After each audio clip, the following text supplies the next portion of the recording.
Jonathan Kuminga has reportedly sparked some interest from a couple of Eastern Conference teams, and one of them could potentially provide a trade package that would return a very familiar face to the Bay Area.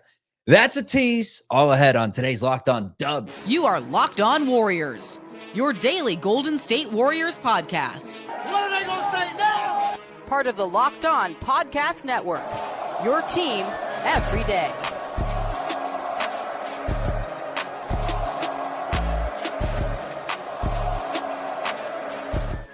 Yo, what is the good word, everyone? Welcome into Locked On Warriors. We're part of the Locked On Podcast Network, your team every day. Ways that you can check out the show, YouTube, wherever you get your audio podcast, always free, never behind a paywall. It's as easy as just typing in Locked On Warriors. And while you're here with us, hit that subscribe button. It's a great way to grow the show and help us out. And remember, every like will equal a Golden State Warriors win this upcoming season.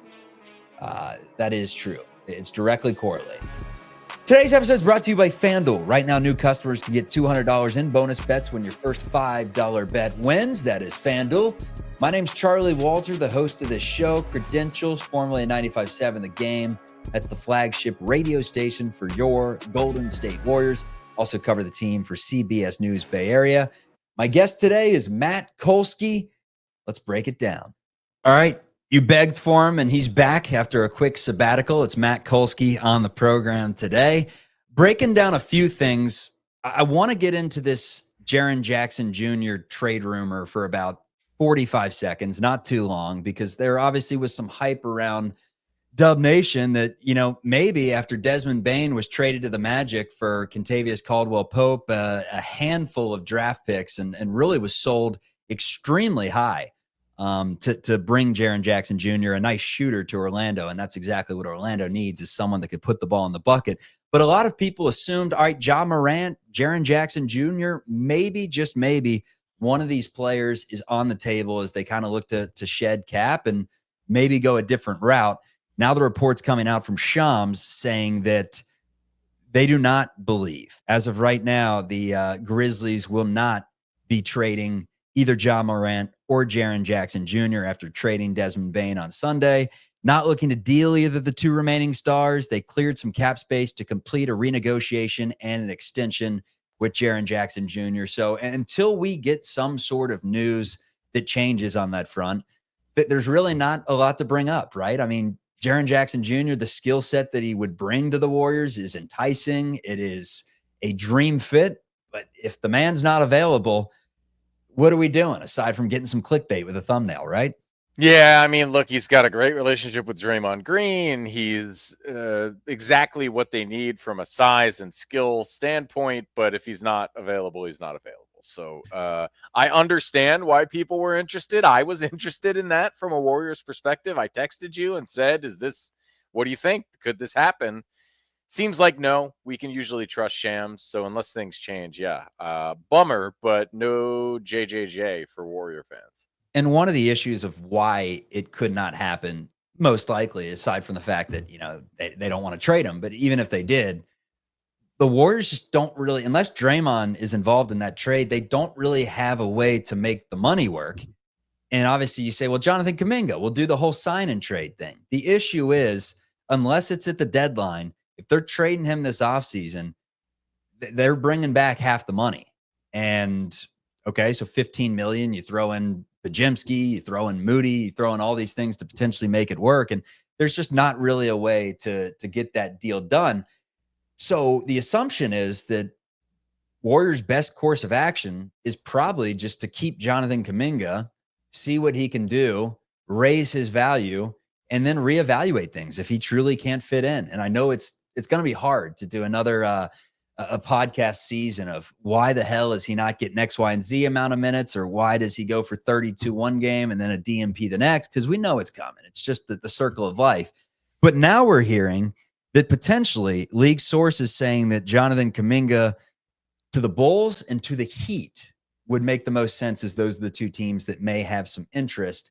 We've already talked about the ties with Chicago, players like Kobe White and Vucevic and players that could realistically make sense in Golden State.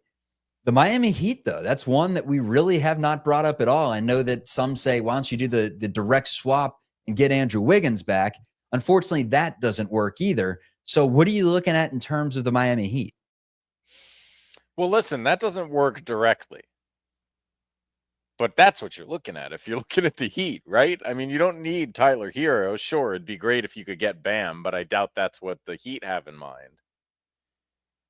You're looking at Andrew Wiggins. And look, to get to, you mentioned it. Let's just say, and I think 30 million is like enough to get Kuminga excited, but not so crazy that teams wouldn't offer it to him. Let's say the Heat are willing to pay Kuminga 30 million a year. That counts as 15 against Andrew Wiggins' 27. How much more than Jonathan Kuminga would you be willing to put Andrew Wiggins? Would you be willing to give up in order to put Andrew Wiggins right back next to Steph and Draymond, but this time Jimmy Butler's there too? You know what the easy answer is to financially make it work? It's Moses Moody's 13 million and then get another player from Miami that makes the minimum. Yeah.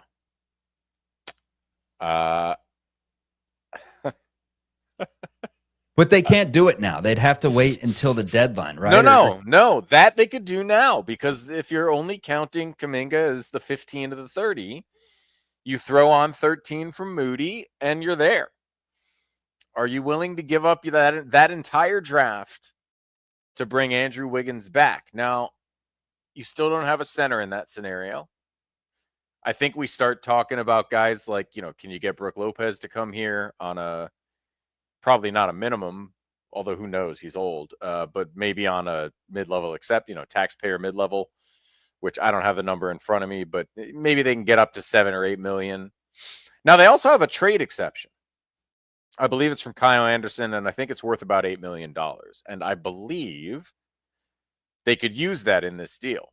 So maybe it could be, well, I don't know if you're going to feel better about giving up Podziemski, but maybe it turns into something like, and this is where it would get interesting. Would you do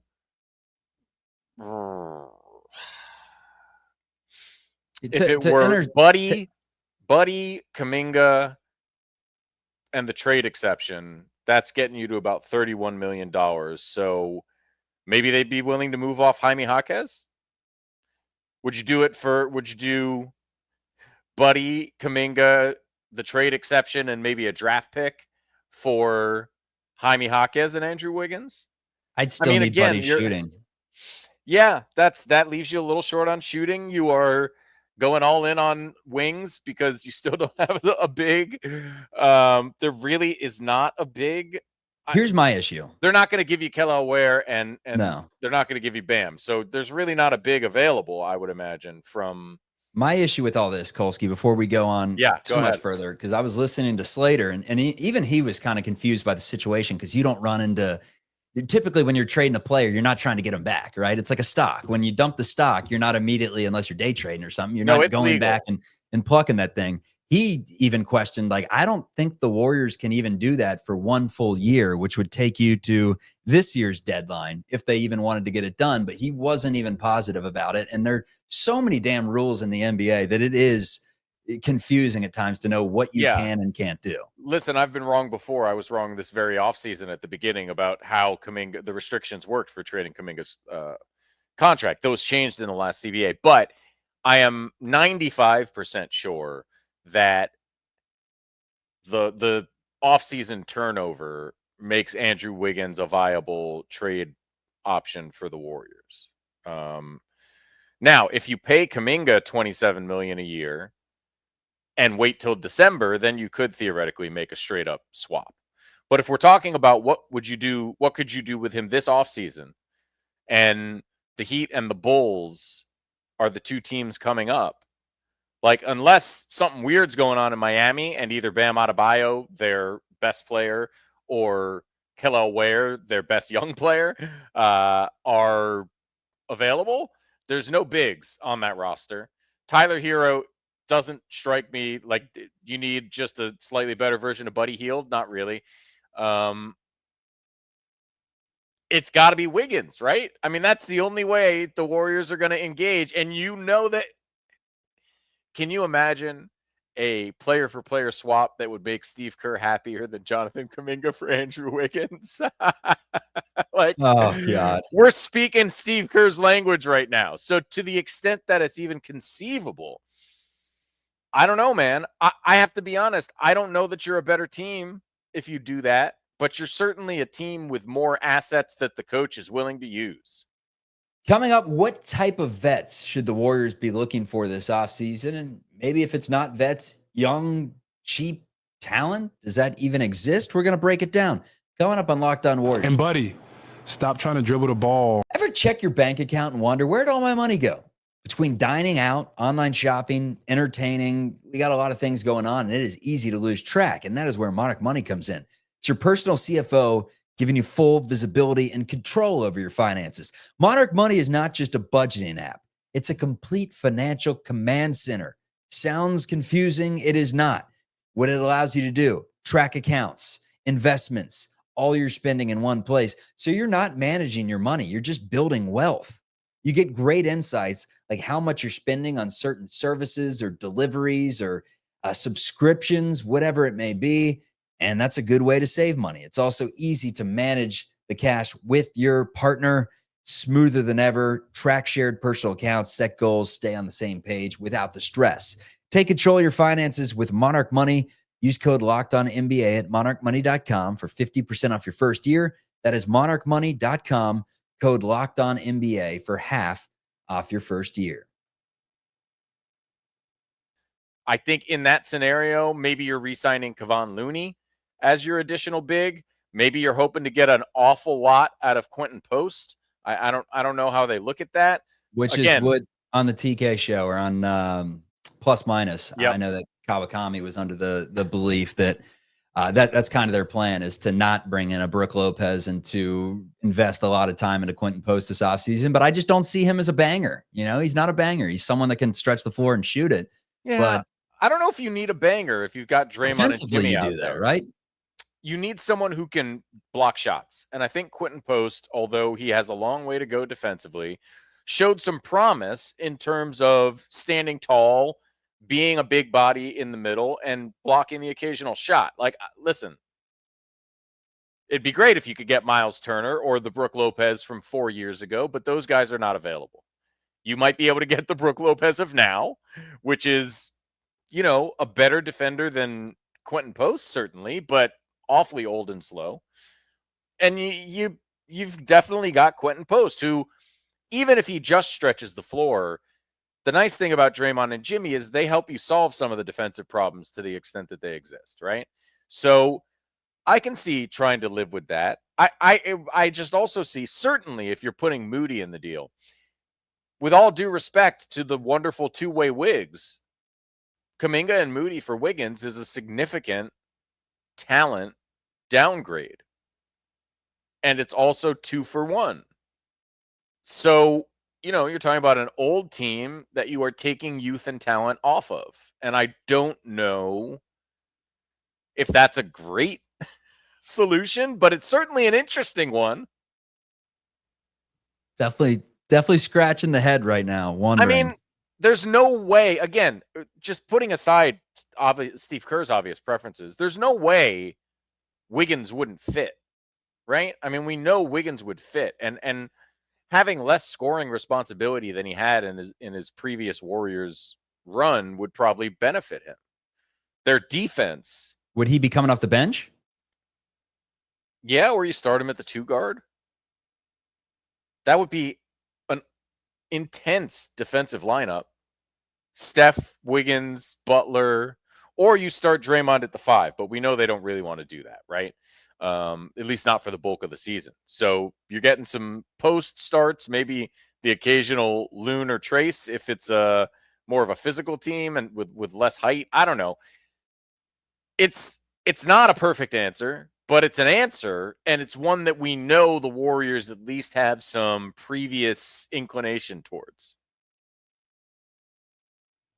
So a player like Brook Lopez, obviously old, slow, also knows what he's supposed to do, right? Knows his role and will shut his mouth and go out there and do it. Now, players that are that old, you never know if at any point in the offseason they may just say we're done. You may not have an opportunity to get them because retirements happen all the time of players that we thought had some more left in the tank, and they just say we're good to go here. How In old is terms he? of I the gotta right check. veterans that the Warriors need, and so much of what made this dynasty a dynasty, along with the incredible drafting and player development early, was getting the right players like a Barbosa, like a Spates, like an older David West, players that, had success other places, but weren't superstars by any means, but they knew what to do. They came in, they knew their role, and they played their role very well. The issue with going with someone this offseason, like let's say a David West, let's use him as an example, someone that was, a collegiate All-American and that was an all-star and that had a great career for the Hornets and then comes to the Warriors and was still good, still knew his role. But like clearly at that point in his career, he wanted a ring. He wanted to win himself an NBA championship and do whatever it took to fit the role that they were asking of him. The issue is with this current team that the Stephs of the world, the Draymond Greens, the Jimmy Butlers, they're now all the veterans. So you kind of want to complement them with young, hungry, tenacious defenders like the Rockets have, athletes, whatever it may be. So I use Obi Toppin as an example of someone that was somewhat buy low, right? The Pacers got him from New York. He wasn't terribly expensive by any means. There are players like that out there that can kind of just come in, and even though they may have had the same exact numbers on the Basketball Reference page the season prior, they just fit a different role, and it seems to work out for all parties. What age range should the Warriors be looking for? What types of contracts should they be looking for? Should they potentially be after a player that's dealt with some injuries but still has a lot of talent, a la Robert Williams? How do you feel about the remaining nucleus of players that they should surround the three stars that we know for almost certain are going to be on this team at least to start next season?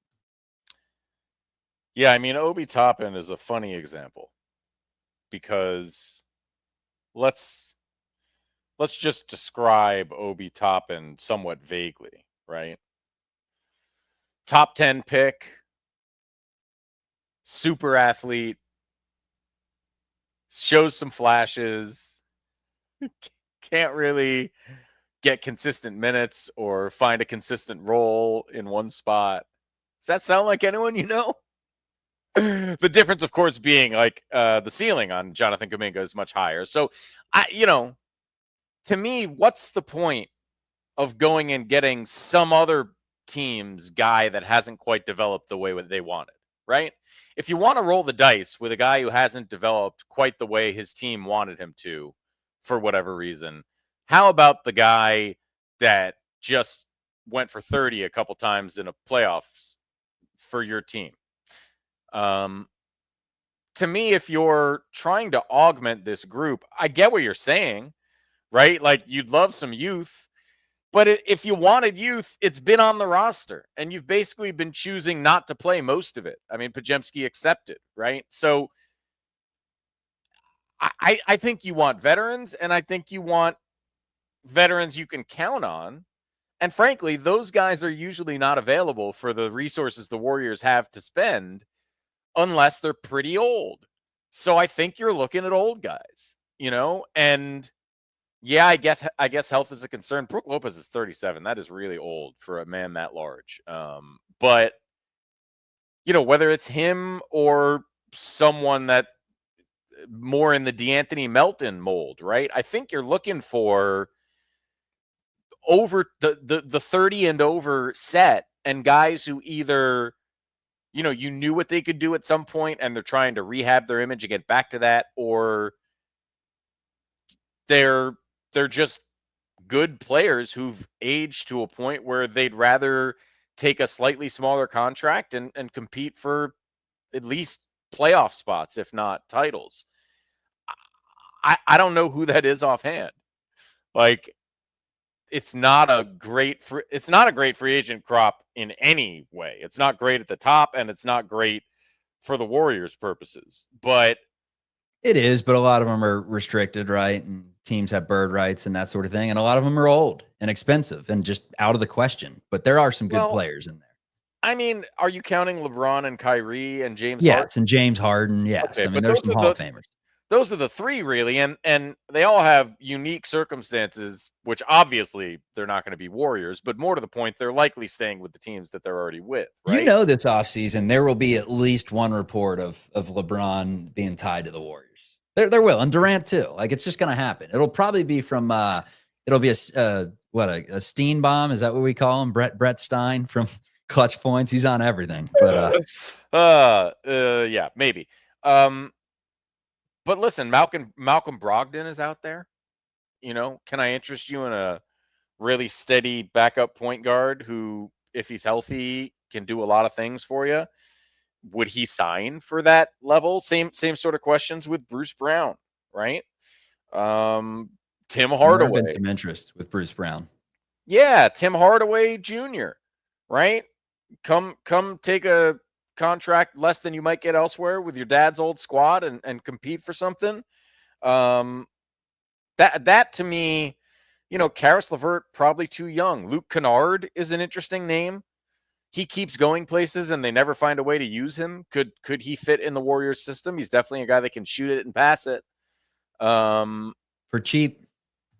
Well, that's the question. All of those guys I just mentioned can make more than the Warriors can offer in all likelihood, especially given that, you know, they're near the top. Those are top 15 free agents in this offseason, right? So they're probably going to get higher financial offers. There are teams with money.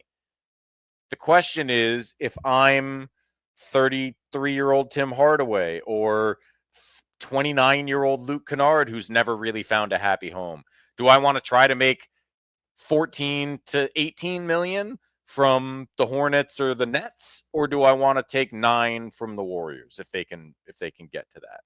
I think that's the market they're shopping in. That's how they got DeAnthony Melton and Kyle Anderson last year, and I think both of those guys showed that they could have had value in the right circumstances. Obviously, it went the way it went. Melton himself is worth considering. I mean, if you can get him on a cheap deal and he's going to be ready for the start of the season, which I don't know where he's at medically, but it seems reasonable. The ACL was pretty early last year. I don't know. Would you take another run on a guy that you know fits, that you know does things you need, but obviously has been a health concern his whole career?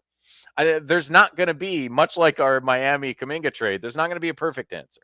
But I do think there's a handful of answers that, if the stars align, could work out well. Coming up, what are the chances the Golden State Warriors would run this roster back? Maybe not identical, but very close to it. We're going to debate. That's coming up. Who can stop Steph Curry? Hopefully we'll never find out.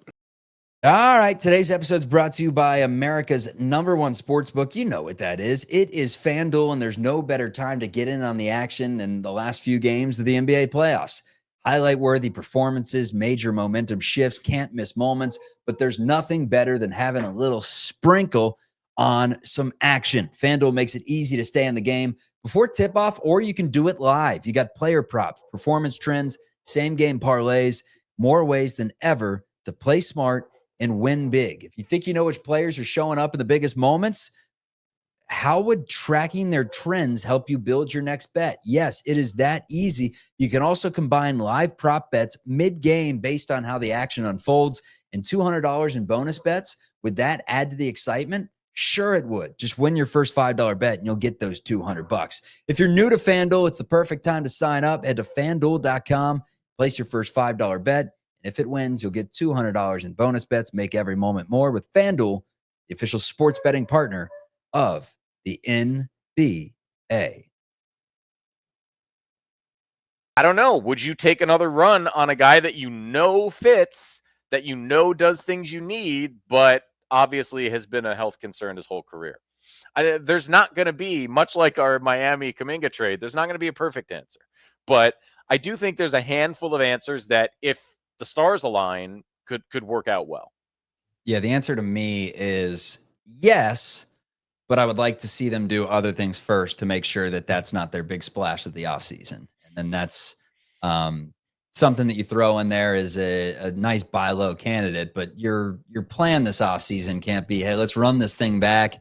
Let's pick up Looney and GP2. Let's because they can run this entire thing back, right? I mean, Yeah. they can bring back legitimately everyone. They can say, Spencer, we may or may not pay you. Bring in DeAnthony Melton, and like there's your squad right there. Warriors can do that. They went 23-8 with Butler and company last season. They can go fishing at the deadline. It may make more sense to do that, to be honest with you, and see how. And listen, with Melton, I think, provided he's on the floor, you could raise that ceiling a little bit. Like You could, but that's my issue. Is if they bring him in and he's been injured early and often for a long time now. I mean, he's played a total of 40 games the last couple of seasons. It's always been a problem for him, and you hate to look at it that way, but to an extent they have to. And I think you're probably right. That would be a veteran minimum signing if he's open to it. But yeah, I guess here's the problem, right? Luke Kennard, who I mentioned last in that list of potential free agents, like that's kind of a pipe dream, He's coming off $14 million. I think people around the league believe he still has something to offer. He's certainly a knockdown shooter. Like, are the Warriors in a position, given what we've seen since they got eliminated from the playoffs, where guys will even look at them and say, yeah, it's worth taking a few less dollars? A 29-year-old guy like Luke Kennard, right? It's one thing if you're Tim Hardaway, but who's also made some money in this league, but a 29-year-old guy like Luke Kennard probably feels like his best years are right here in front of him. Do I want to bench roll with the Warriors for less money than I might make elsewhere? Because is my belief in their ceiling high enough? And I just don't know. It's so hard to know the answer to that, because I can tell you what I think. Like, I think the Warriors' ceiling is pretty high.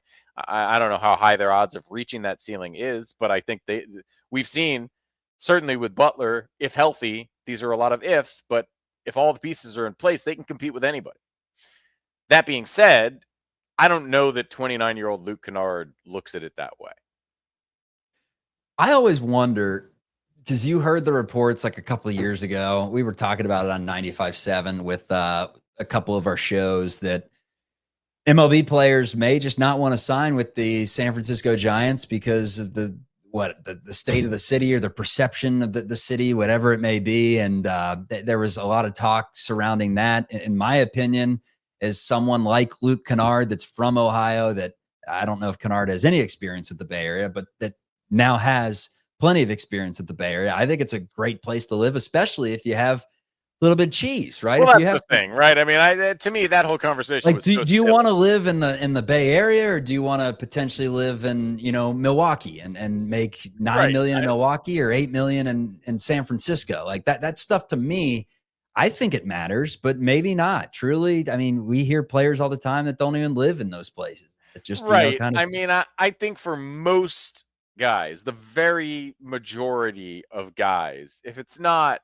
LA, New York, or maybe Miami, it doesn't matter that much. Like, I'm living in a mansion in a nice area where I don't have much to worry about, for largely, other than, criminals who specifically target NBA players.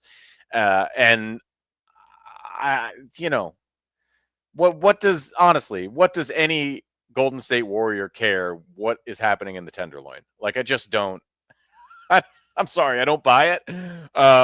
And I think unless guys, and I'm going to say this in the hopefully least political, best way I possibly can, but unless guys are operating from a position of overwhelming prejudice, I would think they could care less about the highly inaccurate reports on the state of the city. In the same way that I don't think taxes too, California. Well, taxes now California taxes matter. That's different, but guys go to LA all the time, so they're not prohibitive, right? Like, again, if it's not LA or New York and kind of Miami, I don't think it matters a whole heck of a lot to most players. There are exceptions, but it's rare that there's the Andre Iguodala who thinks about the impact Silicon Valley could have in his post-career life, right? Like, that's not how most of these dudes are operating. Maybe some sommeliers. Right. It's largely about, like, what's the basketball situation, what's the financial situation. It's pretty much that straightforward. Amen. This is Locked On Warriors. We're part of the Locked On Podcast Network, your team every day. Find us on YouTube and wherever you get your audio podcast. Peace, everyone.